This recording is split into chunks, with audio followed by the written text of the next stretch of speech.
Let's make the classic Bengali dish আলু দিয়ে মাংসের পাতলা ঝোল in just 1 minute. আপনারা নিশ্চয়ই ভাবছেন 1 মিনিটে আবার মাংস রান্না হাউ ইজ দ্যাট পসিবল? অবশ্যই পসিবল যদি সাথে থাকে রাঁধুনির রেডিমিক্স গরুর মাংসের মশলা।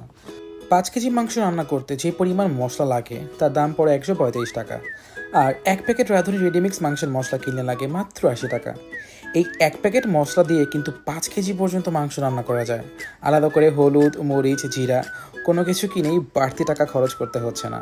প্রথমেই 1 কেজি মাংস, 1 কাপ পেঁয়াজ, পরিমাণ মতো তেল ও মাংসের মশলাটা দিয়ে ভালো করে হাতে মেখে রাঁধুনি কিনলে লাগে মাত্র 80 টাকা, খরচ কম, স্বাদ বেশি। রাঁধুনি মাংসের মশলা 30 মিনিটের জন্য কষিয়ে নিচ্ছি। মিনওয়াইল 2টা আলু মাংসের মশলাটা দিয়ে ম্যারিনেট করে একটু ভেজে নিচ্ছি ফর দি এক্সট্রা ফ্লেভার। মাংসটা কষানো হয়ে গেলে পরিমাণ মতো লবণ, গরম পানি ও ভেজে রাখা আলুগুলো দিয়ে 1 ঘন্টার মতো রান্না করে নিন। তেল ছেড়ে আসলেই কাঁচামরিচ দিয়ে গার্নিশ করে সার্ভ করুন দি ক্লাসিক বেঙ্গলি ডিশ আলু দিয়ে মাংসের পাতলা ঝোল।